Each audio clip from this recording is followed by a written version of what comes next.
Hello everyone, I'm Nicole and welcome to my channel, especially to my new subscribers. I've had kind of a crappy couple of days, so it's been really nice to see and I appreciate it.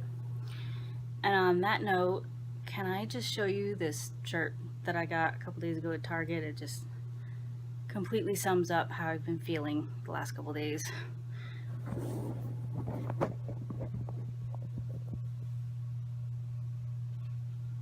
It says, "I literally cannot." And it was too perfect when I saw it. It's completely me, so of course I had to get it.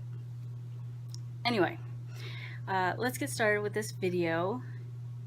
If you participated in BookTube-A-Thon or were watching any of the videos at that time, you would know that there were daily video challenges that different YouTubers were putting up for everybody, and I did a few of them. I unfortunately did not have a chance to do all of them, and there was one in particular that I was kind of disappointed I didn't get to do. I thought it was a really cool idea, and of course I cannot remember who it was that came up with that video challenge, but I will find them and link them below, even though obviously BookTube-A-Thon is over, so it doesn't count anymore, but doesn't mean I can't do the video, right? I figure there's no time limit on something you want to do, and I thought it was a cool idea. So the video was something along the lines of book locations that you would like to go visit, and I thought, what an interesting idea. You know, there's so many great places, whether fictional or real, and of course when you take into fictional locations it gets even more exciting. So I decided to do a video of the top 5 book locations that I would most like to visit. The first book that I chose was Outlander. Fortunately, I can't find my copy of Outlander. This is the second one in the series though, Dragonfly and Ember. It takes place in the same location though, so technically it still counts. But it is Scotland. For anybody that's read the books, probably for most people that have not read the books, you know that a good majority of it takes place in Scotland.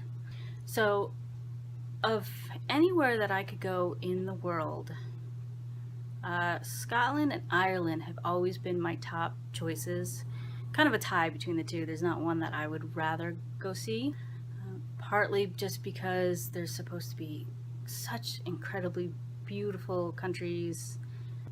Most of my family have either come from Scotland or from Ireland. My dad's side is Scottish, my mom's side is Irish. So I have that family history of my ancestors coming over to America from those places, actually just a few generations back.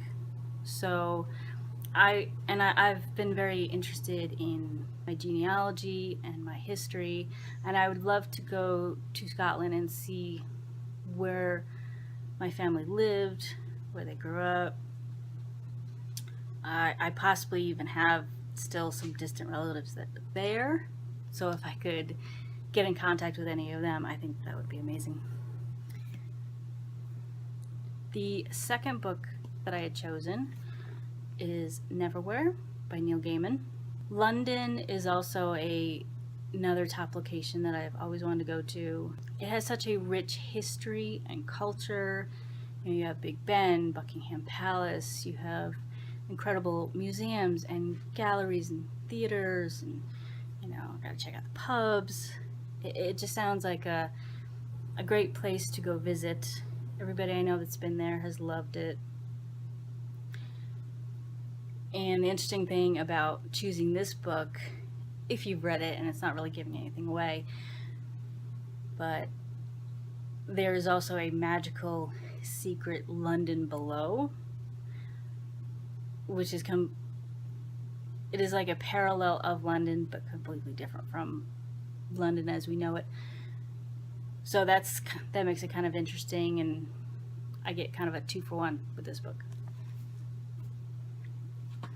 The next book probably would not be a big surprise for a lot of people, because I think that if they've read these books, that they would choose them as well. But Harry Potter by J.K. Rowling. Who that has read these books has not wanted to go to Hogwarts? Who has not wanted to find out that they are a wizard or a witch? That's pretty much all I need to say about that. And the next one is kind of in a similar vein. It is The Chronicles of Narnia.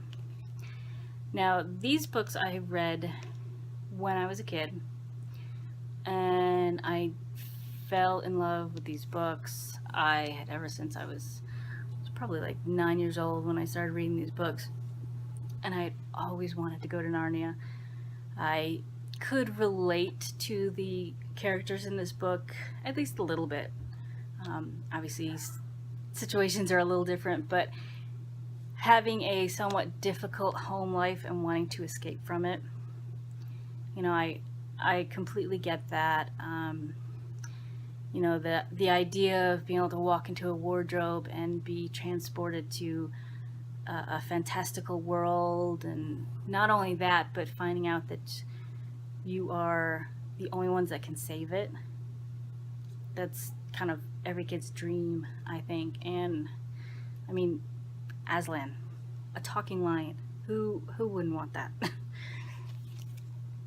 And then the last book was a little tricky for me, and I didn't actually have to pick this particular book, and I'll explain why, but it is The Buried Age. It is a Star Trek novel, and the reason I had chosen this, this also goes back to from when I was a kid. I have always been fascinated with outer space and alien races, going to distant planets, exploring the universe.